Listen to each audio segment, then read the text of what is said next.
Okay, let's say if I was an employee of Kickstarter and I like back flipping horses, okay, and there was a book up there that was all about back flipping horses. Oh, well, this is projects we love. Bam, because I love back flipping horses. Like, no.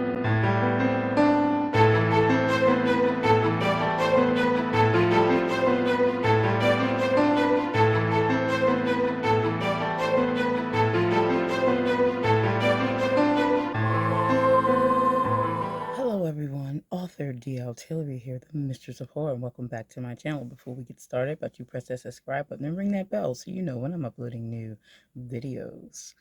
You're going to be seeing quite a few new separate videos from my usual schedule because I'm doing a lot of stuff that you need to know about. So if you couldn't tell from the title, today's video is about my new Etsy store that opened and some things that Etsy changed recently that I wasn't aware of until I opened my store. Yeah, so I'm going to report those things to you as well as talk a little bit about my Kickstarter that you may or may not have missed the video that I did a while back about it. Well, I wouldn't say a while back, literally it was like earlier last week, something like that.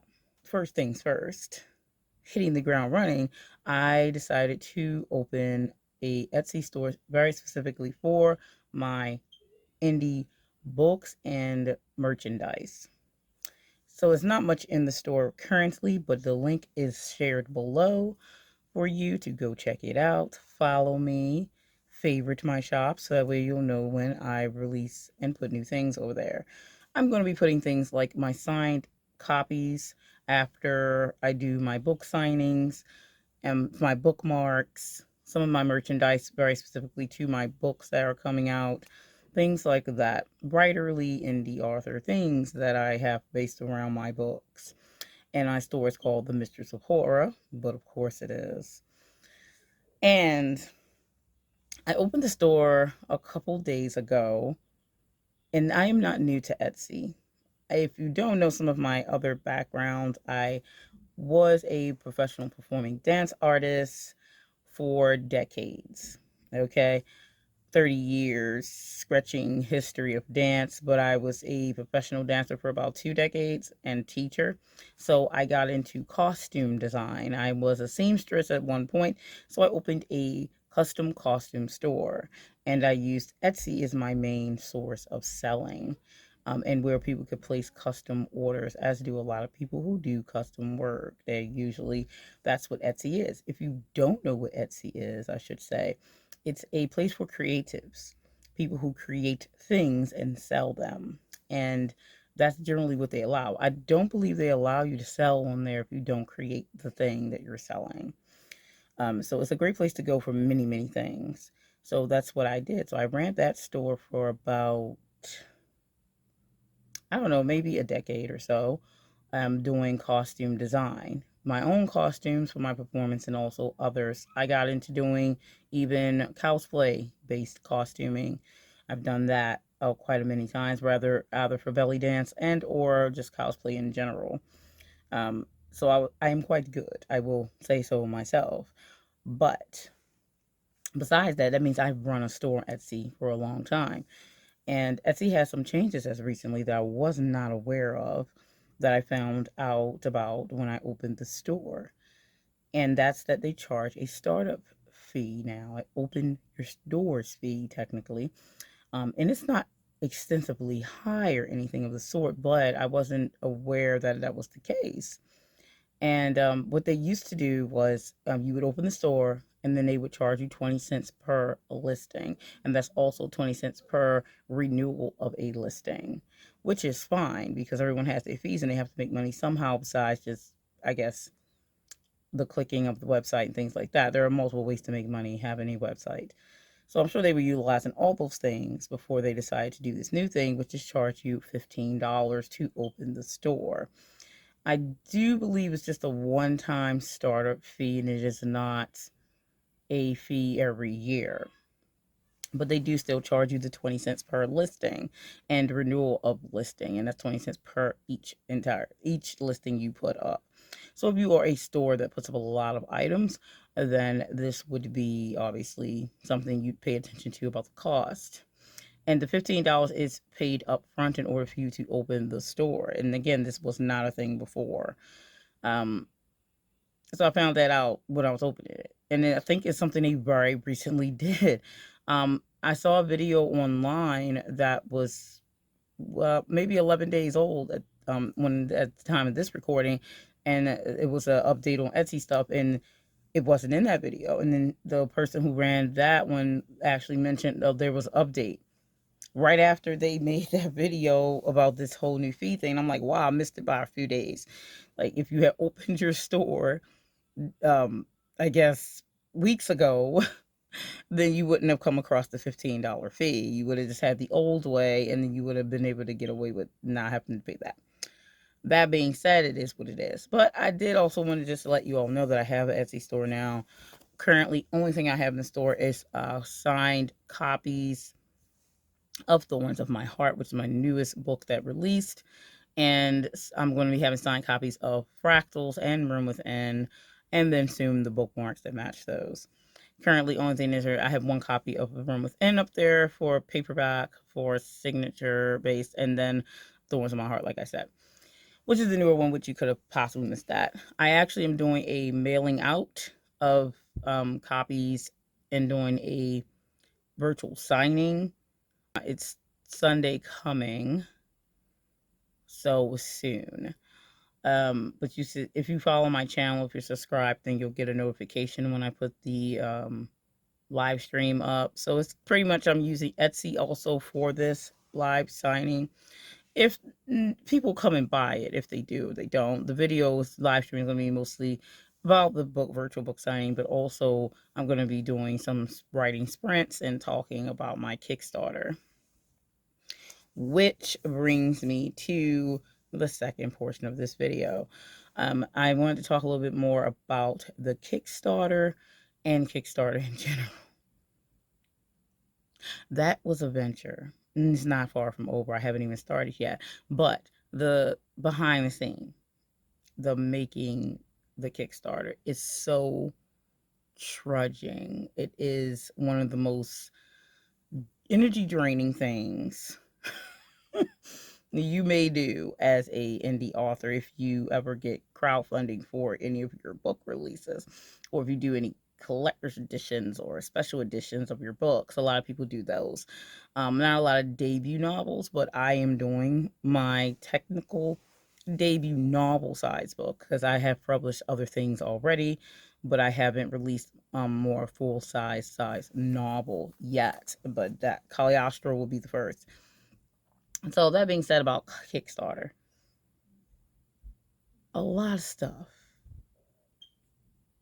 Just a lot. There's a lot to unpack. And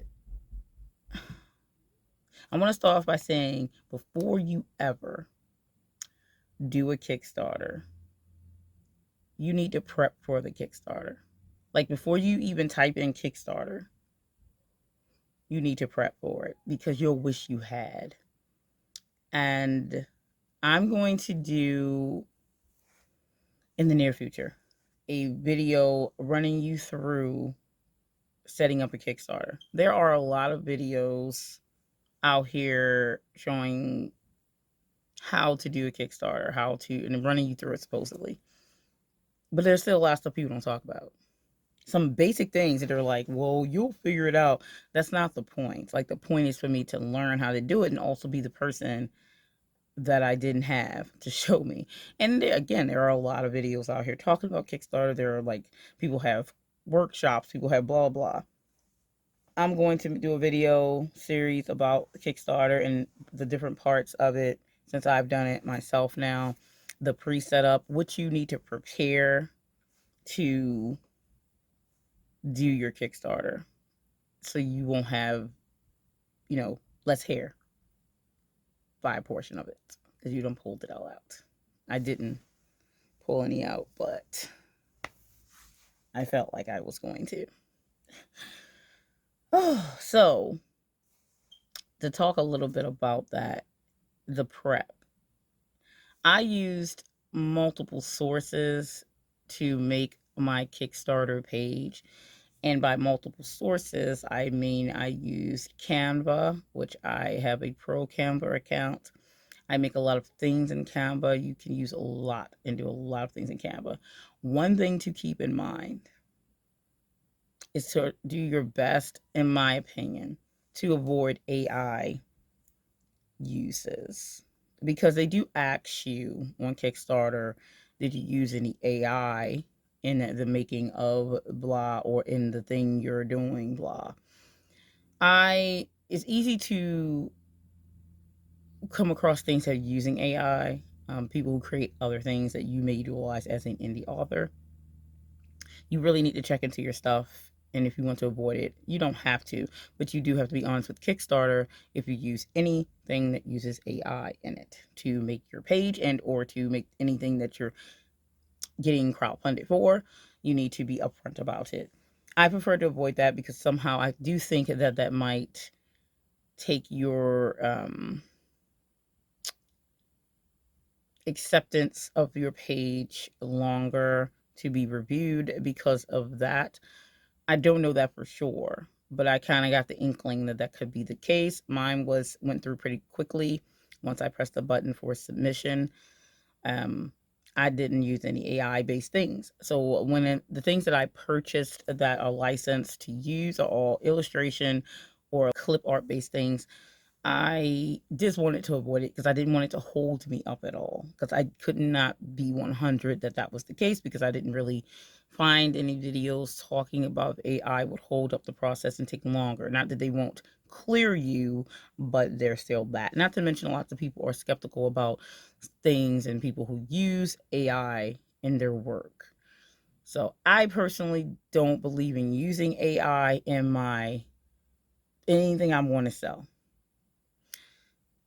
That being said, there are people that do, and that's what the route they want to go. That's fine, but I just don't, because it's not. First, it's not. You can't be protected.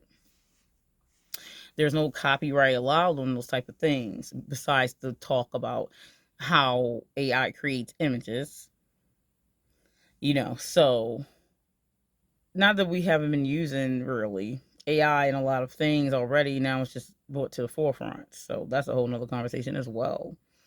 Um, but with Kickstarter, that's one of the things that I did notice and pay attention to. Um, and now since I use Canva, I just had to make sure I didn't use any of Canva's AI portions, because they do have their own AI portions now. You do want to pay attention to that, and using the outside sources to build your setup stuff, like your banners and um, Canva is a go-to. Like, I love Canva because they have preset stuff such as sizes. You can make a custom size of everything. So you can find out what the sizes are and then custom make them. But they also have some things preloaded in it. Like, they do have like sizes for Instagram. They do have sizes for some Kickstarter stuff. I think just for the Kickstarter banner and one other thing. But I definitely recommend Canva for when you're building your Kickstarter, because they're very useful. If you need to do words for background images, turning words into images and using no background, they're good. It's good for you to be able to create those things there. So I definitely recommend Canva for your Kickstarter designing needs, because Kickstarter just gives you one blank page and they have the tool, and the tool has very limited things. There is no HTML, there is no JavaScript. You can't use those type of things in there. Um, they have heading, they have paragraph, and they have heading 2. Um, so that's for like your text that you write. You want to use a mixture of imaging, links, and text in your design. More images than otherwise. Text is important too, but not overabundance, because we know people don't like to read for too long. You want to grab their attention by mixing and matching in these elements. I am happy with the outcome of the page. It is not launched yet. If you would like to follow my page for the launch of Caliostro's Kickstarter, then you can check the link below. I have the pre-launch page up. The Kickstarter is pretty much done. It does not open until April the 12th. That is the launch day. It will run for 30 days. You can pick your time set, or you could pick a set day for it to stop, and or 30 through 60 days. They recommend not going over 30, though there are people that do, depending on the industry. Um, I follow the 30-day thing because technically they are correct. If people are going to support the Kickstarter, they are going to do it within that time. And the longer you have it up there does not mean that you're going to get more people at that point. So I would appreciate any follows, and a lot of people may not follow because if they have never been on Kickstarter, they have to open a Kickstarter account. Just a regular account. You do not have to create or anything of the sort, just in case you plan to support someone in the future. When you start your Kickstarter account, they are going to ask for some type of card to put on file. Just like any other site where you're going to eventually buy or pay for something, it is not going to be charged or anything like that. Heck, when you support a Kickstarter, they do not charge you until the Kickstarter is funded. So it's like after the fact. So you don't have to worry about that. But you do have to have a Kickstarter account in order to follow other Kickstarters, to follow Kickstarters in general. So I'm just giving you the heads up if you do decide to follow mine, which I really would appreciate, because it does bump up the Kickstarters so other people can see it, their audience, because Kickstarter does have its own audience, obviously. But it was another thing I found out that I was a little annoyed about. And I talked about it with an author friend. And I'm like, it's not really a cool thing. I don't care for it because it's too one-sided. I don't like that type of thing when we come down to business. I don't like those type of odds because that's unfair when you leave some decision in a random person's hand to their own devices.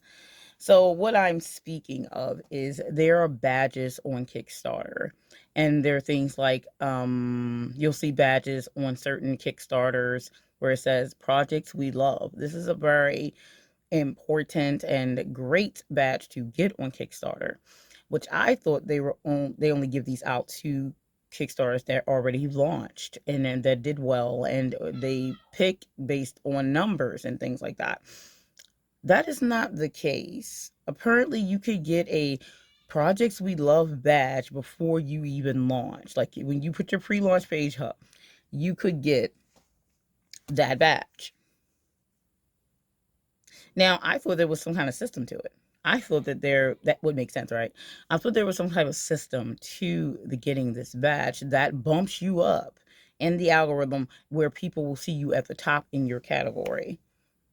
Meaning category in my case would be fiction publishing. I don't have a subcategory because I am not like YA or something like that. I am just an adult category, book wise.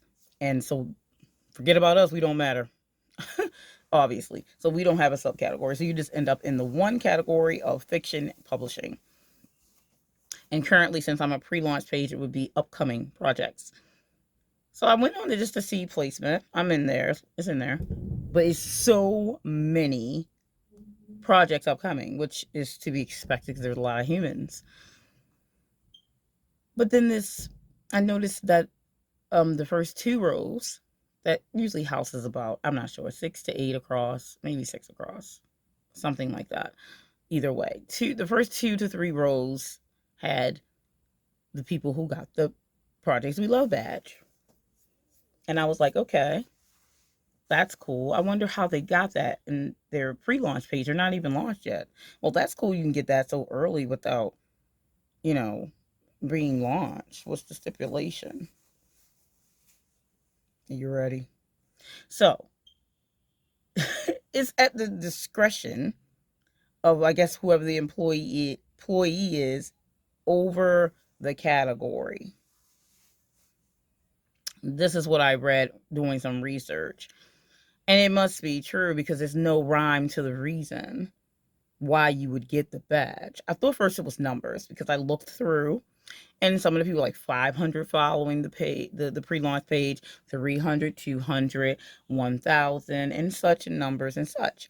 So I just kept looking through. I'm like, okay, well, maybe you have to at least hit 100 followers before they would give you that, or you have a certain number. That would be a system, right? I was wrong. So I kept looking through, and then one woman had 22 followers. I'm like, well, that's pretty low. So is there a number requirement to get the badge? No, that's not what it is. Like I said, it's at the discretion of the employee. And I'm like, what the? When I found this out, I was reading through articles and researching, finding out like, well, how do you get this badge? How do you get this badge? And people who have run plenty of Kickstarters and people who just started Kickstarters and things, all discussing it on different forums and things. And they're like, well, there's no actual way to get it. It's random. So the person in charge of your category decides that they like it, and then they put the badge on there, which bumps you up so all other people can see. I'm like, considering what that badge does, why would that be the way you get it? Okay, let's say if I was an employee of Kickstarter and I like backflipping horses, okay, and there was a book up there that was all about backflipping horses. Oh, well, this is projects we love. Bam, because I love backflipping horses. Like, no, that shouldn't be how that works. It's like favoritism because you like a thing. How is this okay? I digress on that. I'm just saying there are some things in every platform that we don't agree with, and they are what they are. But I thought it was an interesting thing to find out that I hadn't heard many people talk about, but there could be videos out there about it. I just did not come across them. I saw discussions, about them. But that's something. So if you get it, you get it. If you don't, you don't, which is fine. It doesn't make or break your, well, I suppose it could help. Some of the Kickstarter audience would see your project, whatever it is you're doing, from their audience and not just the audience you're bringing yourself, which is another thing you need to try to do as well. But I'm just like, I don't like that. It seems too personal. I don't.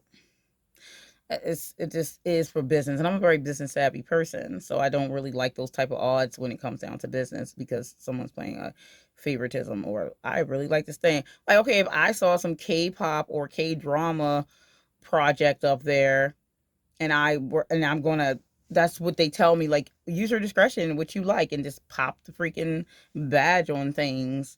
I'm gonna pop it on that because I love that stuff. Like, I love dark things. If they put some HP Lovecraft stuff up there, I love it. Bam. Like, it's not anything to do really with the project, right? Like, they can look at the page, yes, and be like, okay, this page is well put together. At least that would be a criteria. At least that would be like a fair criteria. Like, oh, they put a lot into this page. This is well put together. No one can see it yet.